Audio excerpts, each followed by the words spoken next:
What's up, everybody? Jason over at Adventure Ready Off Grid. Making a peanut butter and jelly sandwich. Just do a little rundown. I'm not doing a campfire talk, I guess. Campfire's going, but the kids are out there. I'm making a PB&J. I've been out here all day. It's like 8 o'clock at night or something like that. Generator's still blasting in the background. White bread, not my favorite. That's what we got.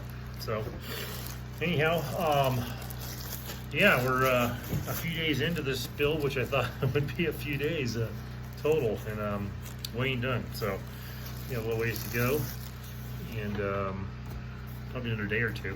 I was hoping to get this wrapped up in the morning, but I'll show you on the way out here after I start sucking the sandwich down that we're still, we're not even in ply yet. So, framing's been pretty overkill. I'm probably overkilling the framing, just because I like to build things a little bit gnarlier than you're supposed to.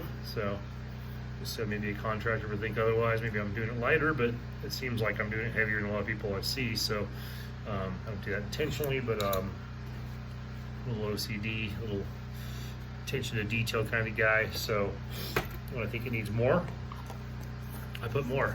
So more nails, more screws, more wood, more burning hours in the generator, more of everything. So anyhow, we're having a badass time out here. Kids are having a blast.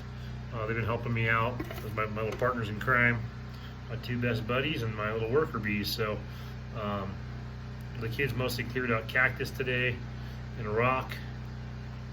Jelly. Cleared out some cactus and some rock for the chicken coop, or the perimeter where that's going to be. And they cleared out some cactus and rock for where the water tank is going to go. Put them together. Oh, so good. Nothing like home cooking. So, yes, we got, talking my mouth full. We got probably 2 more days of work out here. Of course, it's dried in the way I wanted it to be, which is what it is. Like I said, I went a little overkill in the framing, a little more rafters than I thought. It's a bigger, it's 12 by 16 doesn't sound big to me until I start building on it, and I'm up in the middle of the air, 15, 20 feet up there, 18 feet where it is at the top. Yeah, so last building I built like this was a 10 by 12, so it wasn't much different, 4 feet difference, I guess, but or 6 feet difference, sorry. But yeah, so this is actually turning out to be pretty nice. I mean, the space in here is better than I was imagining. I said we plan on using this as a workshop down the road. It won't be a long-term tiny house concept. It will be used as a tiny house. We also have RVs, so I have a motorhome, which we can't get out here. We're going to sell before we move out to this area. Beautiful motorhome.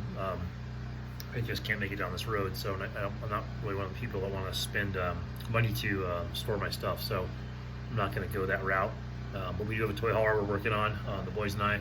We will bring out here for recreational purposes if we want to leave the property, take our toys out and go play. There's a lot of cool places in Arizona and Utah and the areas around here, Nevada, that we'll want to go play once we're out here. But we'll do a lot of the playing right from the property, which would be cool. Which is one thing I really like. I mean, having everything, street license and things like that, to where I can drive right down the road and then rip right down the highway if I need to or want to. So pretty cool. But yeah, I'm gonna finish this PB&J, but first I'll give you a quick little rundown of what we got going here. I don't use this thing very often, but a little tripod, boom, yay! So yeah, looking around, there we go. We got rafters for days. The plywood won't stay there. I'm actually gonna bring the plywood to right there. So that'll be right under 8 foot, so it'll be about 2 inches shy of 8 foot. So that'll go all the way back, and that'll be the loft area that we will use for sleeping when we come out here while we're building the main buildings and other things going on. So from there back, we'll have some pretty nasty heavy duty, I think that's, I don't know, 3/4, half, maybe 3/4, I can't remember what it is. It's a pretty expensive plywood, I know that.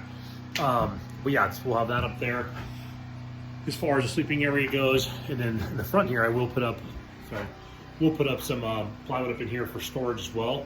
And I may box this out. Obviously, I didn't give myself a lot of room. I'm getting skinnier these days, so I guess I'll fit right through there, no problem. But probably gonna take this rafter and put it on the other side of that beam, just to add another couple inches up there. Because I didn't plan to bring this other rafter. I had this one out originally, but both sides were under 6 foot. And I didn't want to make a little loft up there where your tootsies hang off. So anyway, but yeah, so let me get you outside, get a better view of what's going on. Got generators going, probably hard to hear. It's dark out. It's like 8:30 at night. So lights are up there. Let's be able to see pretty good. But yeah, so we're getting the front end done on this thing. Just kind of, I don't know what those boards are called. Just a run that goes up and down right there to the plywood will hook too. So yeah, right there is a decent look of that.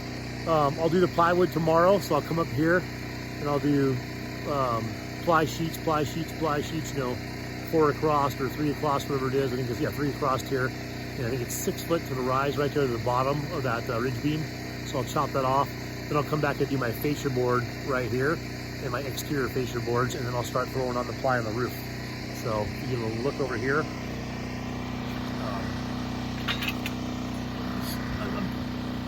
What I'm looking at. So yeah, so that's what the side looks like right now. Got cross braces up there on top in the rafters where the light is. Like I said, I don't know if I'm going overkill or underkill.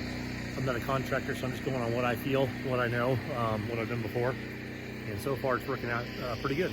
So up here, you see the rafters. Come around this side. What's going on, big right? Whoa. Boys enjoying a fire out here. I had to burn some cactus today. That didn't work out as good as I was hoping. But anyway, so there's an idea of what we got going on here. Down here's the fire. Always nice. So, see if I can get a better perspective if I come over here. Not of the fire. You can obviously get a good perspective of that right there. But barrel full of cactus over here. I can't see very well. So yeah, so there's the building from afar. So that's 12 foot wide by 16 foot deep. 8.5 or so on the walls. Close to a 6 foot rise in the center for the ridge beam there, and a shit ton of rafter building. So having fun doing. I love doing this stuff. I can do this every single day. The hard part is we're back and forth right now, so I don't get to stay here as long as I necessarily want. So I have to kind of get some stuff done and then come back around to it. So, but yeah, there's just a little touch base of what we got going here, guys. Taking longer than I expected, but I'm okay with that. Like I said, having a great time out here. We're gonna enjoy some fire time tonight, and then we'll be back at it tomorrow. So yeah, that's just a little update on the tiny house build. So like I said, hopefully 2 days from now we'll be dried in, so it won't be done, but we'll be, you know, dry. We'll be plywood on the exterior, plywood on the actual roof. If I can't get the metal pieces I need in town tomorrow, the next day, I'll just throw a tarp over top of it, so we'll be dried in essentially, but then we'll add a tarp to be extra dry. So, well, yeah, that's the update. We got a bow and arrow, and then we bought a crossbow too. So guess which one the kids like shooting more, the bow and arrow or the crossbow? The crossbow. Anyhow, so that's the touch base, guys. Thanks for tuning in. Try and keep you up to date. What we'll do on our main home build, one more review of that. What we'll do on our main home build, we'll actually do, I won't do tutorials, but I will do some time-lapse stuff. I know a lot of people like to see things being built. I like seeing that. I'm just not, you know, good with the camera as far as editing and going through all that stuff. And, you know, I'm sure it's not that hard. Everyone's figured it out on here. I just haven't put any time into it. So for the main build, we will do some time-lapse stuff with our GoPros. So we'll just do a full time-lapse of just every phase of the build, so people can watch that back. And then we will film, you know, like what we're doing now, but we'll set up some tripods and we'll try and do some editing to where we can, basically it's gonna be this building, but just bigger. So it's gonna be the exact same design, same style, taller. I'm gonna go 10 foot tall on the walls. I'm gonna go like 8 foot tall, maybe 10 foot tall on the ridge beam. It's gonna be a big place. I want it to be big and roomy. The back area of the main house will be like this wall, but I'll just split it down the middle, and one bedroom that side, one bedroom that side for the boys. I'll put my bed up in the loft, and we'll have a big open a big open, like kind of a family room type of thing in the middle, or maybe on the front. And then we'll do a kitchen off to one side, obviously. And I'm probably gonna do a bathroom, like I'll sub the bathroom off the exterior of the wall. I won't do it in the main footprint of the house. It'll have an L-shaped patio, deck concept, same thing as what I'm doing with this. This will be like, this is like a miniature. This will be the shop on the steroids for me for now. And then the house will be like just a giant version of this. So bigger patio, bigger deck, bigger barbecue. I don't know. But anyways, thanks for tuning in, guys. I'm gonna go ahead and make that sandwich disappear. I am hungry. It's probably not gonna do much for me, but it'll get me through until I get some real food. Good night, guys.